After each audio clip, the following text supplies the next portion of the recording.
ইসরায়েলের ১০০ শহরে সাইরেন, সর্বাত্মক যুদ্ধের প্রস্তুতি। মার্কিন প্রেসিডেন্ট ট্রাম্প আলোচনার ছলে গোপনে স্থল অভিযানের পরিকল্পনা করছেন বলে অভিযোগ করেছেন ইরানের পার্লামেন্টের স্পিকার মোহাম্মদ বাগের গালিবাফ। তবে মার্কিন স্থল বাহিনীকে মোকাবেলা করার জন্য ইরানের সশস্ত্র বাহিনী সর্বাত্মকভাবে প্রস্তুত রয়েছে। তারা আগ্রাসন চালালে হাঙরের খাদ্যে পরিণত হবে বলে হুঁশিয়ারি দিয়েছে তেহরান। এদিকে রোববার হামলার ৩০তম দিনে ইরান ও হিজবুল্লাহ একযোগে ইসরায়েলে হামলা চালিয়েছে। এ সময় ইসরায়েলের ১০০টিরও বেশি শহরে সতর্ক সংকেত বেজে ওঠে। এছাড়া মধ্যপ্রাচ্যের অন্তত ৫টি দেশের গুরুত্বপূর্ণ অবকাঠামো লক্ষ্য করে ২৪ ঘণ্টায় দফায় দফায় বড় ধরনের হামলা চালিয়েছে ইরান। খবর বিবিসি, এএফপি, রয়টার্স, আল জাজিরার। ইসরায়েলি সংবাদ মাধ্যম জানিয়েছে, লেবানন থেকে হিজবুল্লাহর রকেট হামলা চালানোর সময় ইরান থেকেও ক্ষেপণাস্ত্র ছোড়া হয়। ফলে একসঙ্গে ইসরায়েলের ১০০টিরও বেশি শহরে সতর্ক সংকেত বেজে ওঠে। এসব হামলায় তাৎক্ষণিকভাবে হতাহতের কোনো খবর পাওয়া যায়নি। তবে হাইফা উপকূলে ক্ষেপণাস্ত্রের ধ্বংসাবশেষ পড়ে অবকাঠামো ক্ষতিগ্রস্ত হয়েছে। এদিকে ইসরায়েলের বীরশেবায় নিয়ত হোহাব শিল্পাঞ্চলে ইরানের হামলায় বিপজ্জনক রাসায়নিক ছড়িয়ে পড়ার আশঙ্কা করছে কর্তৃপক্ষ। তাই এর কাছাকাছি বসবাসকারী বাসিন্দাদের বাড়ির ভেতরে সতর্ক থাকতে বলা হয়েছে। নিয়ত হোহাব শিল্পাঞ্চল এলাকাটি ইসরায়েলের দক্ষিণাঞ্চলীয় শহর বীরশেবা থেকে মাত্র ৪ মাইল দূরে অবস্থিত। জরুরি সেবা বিভাগ জানিয়েছে, এই হামলায় এখনও পর্যন্ত এক ব্যক্তির আহত হওয়ার তথ্য পাওয়া গেছে। শনিবার সন্ধ্যায় তেহরানের পশ্চিমাঞ্চলের একটি আবাসিক এলাকায় হামলা চালিয়েছে যুক্তরাষ্ট্র ইসরায়েল। ঘটনাস্থলে উপস্থিত একজন সাংবাদিক কর্মী জানান, লোকাল সময় রাত ১০টার দিকে চালানো হামলায় কেউ নিহত না হলেও ৯ জন আহত হয়েছেন। এতে ২০টির বেশি অ্যাপার্টমেন্ট ক্ষতিগ্রস্ত হয়েছে। ইরানের সংবাদ সংস্থা মেহার এক প্রতিবেদনে জানিয়েছে, ইরানের ওজমা ভান্দান গ্রামের একটি আবাসিক এলাকায় মার্কিন ইসরায়েলি হামলায় ৬ জন নিহত হয়েছেন। হামলায় ঘটনাস্থলেই ২ জন নিহত হন এবং পরে হাসপাতালে নেওয়ার পর আরও ৪ জনের মৃত্যু হয়। এই হামলায় ৫টি বাড়ি সম্পূর্ণ ধ্বংস হয়েছে। রোববার ইরানের স্বাস্থ্য মন্ত্রণালয় জানিয়েছে, ইরানে মার্কিন ইসরায়েলি হামলায় নিহতের সংখ্যা বেড়ে ২০৭৬-এ দাঁড়িয়েছে। মন্ত্রণালয়ের তথ্যমতে যুক্তরাষ্ট্র ও ইসরায়েলের হামলায় ইরানে এ পর্যন্ত ২১৬টি শিশুসহ মোট ২০৭৬ জন নিহত হয়েছেন। আহত হয়েছেন ২৬,৫০০। আহতদের মধ্যে ১,৭৬৭টি শিশু। এছাড়া হামলায় ৩৩৬টি স্বাস্থ্য ও জরুরি সেবা কেন্দ্র ক্ষতিগ্রস্ত হয়েছে।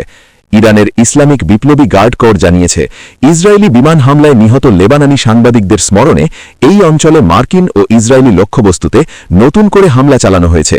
এছাড়া আইআরজিসির জনসংযোগ বিভাগ নতুন ধাপের অভিযান শুরু করার ঘোষণা দিয়েছে। আইআরজিসি জানিয়েছে, এ পর্যায়ে ৮৬টি ক্ষেপণাস্ত্র ও ড্রোন ব্যবহার করে হামলা চালানো হয়েছে। এক বিবৃতিতে আইআরজিসি বলেছে, সানডে ডন বা রোববার ভোর নামের এই বহুমুখী অভিযানে ইরাকের ভিক্টোরিয়া, কুয়েতের আরিফজান এবং সৌদি আরবের আল খার্জের প্রিন্স সুলতান বিমান ঘাঁটিতে অবস্থিত মার্কিন ঘাঁটিগুলিতে হামলা করা হয়েছে। মার্কিন বাহিনীর আকাশপথ ও ড্রোন পরিচালনার অবকাঠামো এবং অস্ত্র ভাণ্ডারে হামলা করাই এই অভিযানের লক্ষ্য হিসেবে উল্লেখ করা হয়েছে। বিবৃতিতে আরও দাবি করা হয়, আরাদ, নেগেব, তেল আবিব, এরবিল এবং বাহরাইনে অবস্থিত মার্কিন পঞ্চম নৌবহর এবং আবুধাবির আল দাফরা সহ বিভিন্ন এলাকায় মার্কিন ও ইসরায়েলি বাহিনীর গোপন আস্তানা লক্ষ্য করে এই অভিযানে হামলা চালানো হয়েছে। এদিকে মধ্যপ্রাচ্যের অন্তত ৫টি দেশের গুরুত্বপূর্ণ অবকাঠামো লক্ষ্য করে ২৪ ঘণ্টায় দফায় দফায় বড় ধরনের হামলা চালিয়েছে ইরান। সংযুক্ত আরব আমিরাত কয়েক সপ্তাহের মধ্যে শনিবার সবচেয়ে বেশি ব্যালিস্টিক ক্ষেপণাস্ত্র হামলার শিকার হয়েছে। আবুধাবিতে অবস্থিত বিশ্বের অন্যতম বৃহৎ অ্যালুমিনিয়াম উৎপাদনকারী প্রতিষ্ঠান এমিরেটস গ্লোবাল অ্যালুমিনিয়াম ইজিএ জানিয়েছে, তাদের প্রধান কারখানায় ভয়াবহ হামলা হয়েছে। এতে স্থাপনার ব্যাপক ক্ষতি হয়েছে এবং কয়েকজন কর্মী আহত হয়েছেন। একই সময় হামলার শিকার হয়েছে বাহরাইনে অবস্থিত বিশ্বের অন্যতম বৃহৎ অ্যালুমিনিয়াম উৎপাদনকারী প্রতিষ্ঠান অ্যালুমিনিয়াম বাহরাইন। সেখানেও ক্ষয়ক্ষতির খবর পাওয়া গেছে। কুয়েতেও বড় হামলার খবর পাওয়া গেছে। কুয়েট ইন্টারন্যাশনাল বিমানবন্দরের রাডার ব্যবস্থা লক্ষ্য করে চালানো এই হামলাতেও ব্যাপক ক্ষতি হয়েছে। এতে বিমান চলাচল ব্যাহত হওয়ার আশঙ্কা দেখা দিয়েছে। শনিবার ওমানের দক্ষিণে সারালা পড়তে ২টি ড্রোন আঘাত হানে। এই হামলায় একজন বিদেশি কর্মী আহত হয়েছেন। ওমানের পররাষ্ট্র মন্ত্রণালয় জানিয়েছে, এখনও পর্যন্ত কোনো পক্ষ এই হামলার দায় স্বীকার করেনি। ইতিমধ্যে হামলার তদন্ত শুরু হয়েছে।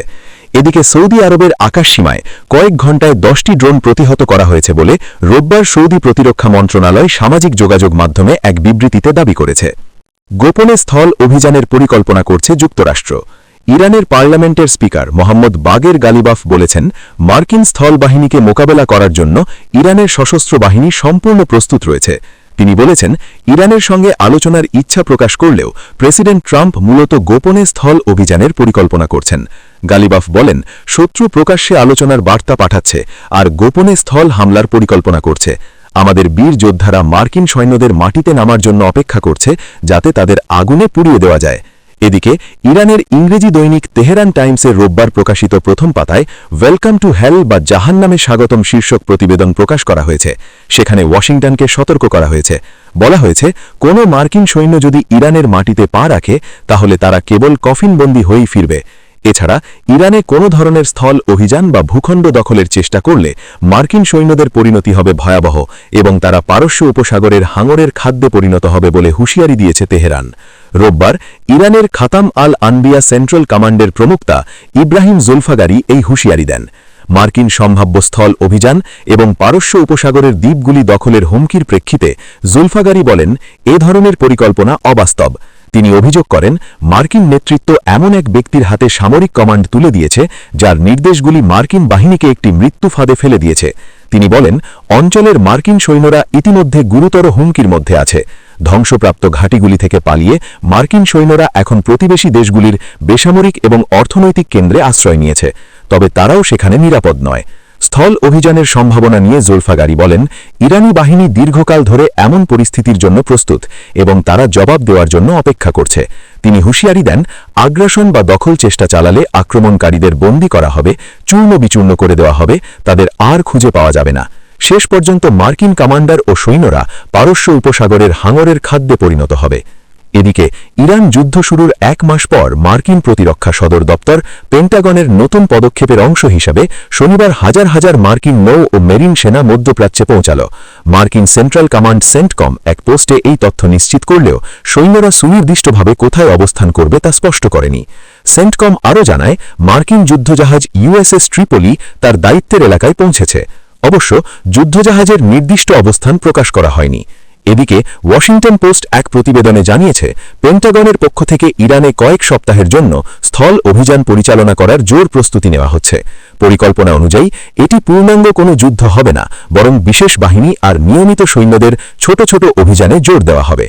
যুদ্ধ বন্ধের প্রচেষ্টায় 4 দেশের বৈঠক।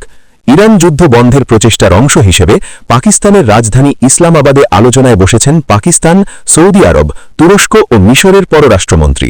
2 দিনের এই আলোচনায় তারা ইরান যুদ্ধ বন্ধের প্রচেষ্টা নিয়ে আলোচনা করবেন। এই বৈঠকে যোগ দিয়েছেন পাকিস্তানের পররাষ্ট্রমন্ত্রী ইসাক দার, সৌদি আরবের পররাষ্ট্রমন্ত্রী ফাইসাল বিন ফারহান, তুরস্কের পররাষ্ট্রমন্ত্রী হাকান ফিদান এবং মিশরের পররাষ্ট্রমন্ত্রী বদর আবদেলাত্তিফ। ইতিমধ্যে পাকিস্তানের মাধ্যমে যুক্তরাষ্ট্র 15 দফা প্রস্তাব ইরানকে পাঠিয়েছে। ইরানও তার অবস্থান তুলে ধরে প্রতিক্রিয়া দিয়েছে। নাগালে এলেই রণতরী আব্রাহাম লিঙ্কনে হামলা। মার্কিন বিমানবাহী রণতরী ইউএসএস আব্রাহাম লিঙ্কন ইরানের ক্ষেপণাস্ত্রের আওতায় বা নাগালে আসা মাত্রই সেটিকে লক্ষ্যবস্তি করার ঘোষণা দিয়েছে তেহরান। রোববার ইরানের নৌবাহিনী প্রধান রিয়ার অ্যাডমিরাল শাহরাম ইরানি রাষ্ট্রীয় টেলিভিশনে কথা বলেন। শাহরাম ইরানি জানান, 4 মার্চ যুক্তরাষ্ট্রের হামলায় ইরানের রণতরী আইআরএস দেনা ডুবে শহীদ নৌসেনাদের রক্তের বদলা নিতেই এই পাল্টা হামলার পরিকল্পনা করা হয়েছে। তিনি বলেন, ইউএসএস আব্রাহাম লিঙ্কন আমাদের ফায়ারিং রেঞ্জে আসা মাত্রই আমরা বিভিন্ন ধরনের ক্ষেপণাস্ত্র ছুড়ে এর চরম প্রতিশোধ নেওয়া হবে। ইরানের হামলায় সৌদি বিমান ঘাঁটিতে বিধ্বস্ত মার্কিন বিমানের ছবি সামাজিক যোগাযোগ মাধ্যমে ছড়িয়ে পড়েছে। সৌদি আরবের প্রিন্স সুলতান বিমান ঘাঁটিতে ইরানি হামলায় বিধ্বস্ত একটি মার্কিন বিমানের ছবি সামাজিক যোগাযোগ মাধ্যমে ছড়িয়ে পড়েছে, যার সত্যতা বিবিসি নিশ্চিত করেছে। হরমুজ প্রণালীর পূর্ব দিকে ছোড়া ড্রোন প্রতিহত করার দাবি ইরানি বাহিনীর। ইরানের সামরিক বাহিনীর জনসংযোগ বিভাগ এক বিবৃতিতে জানিয়েছে, হরমুজ প্রণালীর পূর্ব দিকে একটি সফল অভিযানের মাধ্যমে তারা একটি MQ-9 ড্রোন ধ্বংস করেছে। ওই বিবৃতিতে বলা হয়েছে, দেশের সমন্বিত যৌথ আকাশ প্রতিরক্ষা সদর দপ্তরের গোলায় এই নিয়ে ধ্বংস হওয়া ড্রোনের সংখ্যা 138-এ পৌঁছাল। ইরানের হামলায় ক্ষতিগ্রস্ত কারখানা থেকে বিপজ্জনক পদার্থ ছড়ায়নি ইসরায়েল। ইসরায়েলের বীরশেবা এলাকায় নিয়ত হোহাব শিল্পাঞ্চলে ওই হামলা চালায় তেহরান। ইসরায়েলের পরিবেশ সুরক্ষা মন্ত্রী ইডিট সিলমান বলেন, ওই এলাকা ভালোভাবে পরীক্ষা করা হয়েছে, সেখানে কোনো বিপজ্জনক পদার্থ বা মানুষের জীবনের জন্য ঝুঁকিপূর্ণ কোনো কিছু পাওয়া যায়নি। তিনি জানান, ওই এলাকার রাস্তা খুলে দেওয়া এবং কার্যক্রম পুনরায় শুরু করার সিদ্ধান্ত নেওয়া হয়েছে। এর আগে ওই হামলার পর বিপজ্জনক রাসায়নিক ছড়িয়ে পড়ার আশঙ্কা থেকে কর্তৃপক্ষ আশেপাশের বাসিন্দাদের বাড়ির ভেতরে সতর্ক থাকতে বলা হয়েছিল। ইরানের হামলায় কুয়েতের 10 সেনা আহত হয়েছেন। কুয়েতের প্রতিরক্ষা মন্ত্রণালয় একটি বিবৃতিতে বলেছে, কুয়েতের একটি সেনা শিবিরে ইরান হামলা করেছে। এতে 10 জন মিলিটারি সদস্য আহত হয়েছেন। বিবৃতিতে বলা হয়েছে, আহত ব্যক্তিরা চিকিৎসা সেবা নিচ্ছেন। সেনা শিবিরেরও ক্ষয়ক্ষতি হয়েছে। ইরান গত 24 ঘণ্টায় কুয়েত লক্ষ্য করে 14টি ব্যালিস্টিক ক্ষেপণাস্ত্র এবং 12টি ড্রোন ছুড়েছে।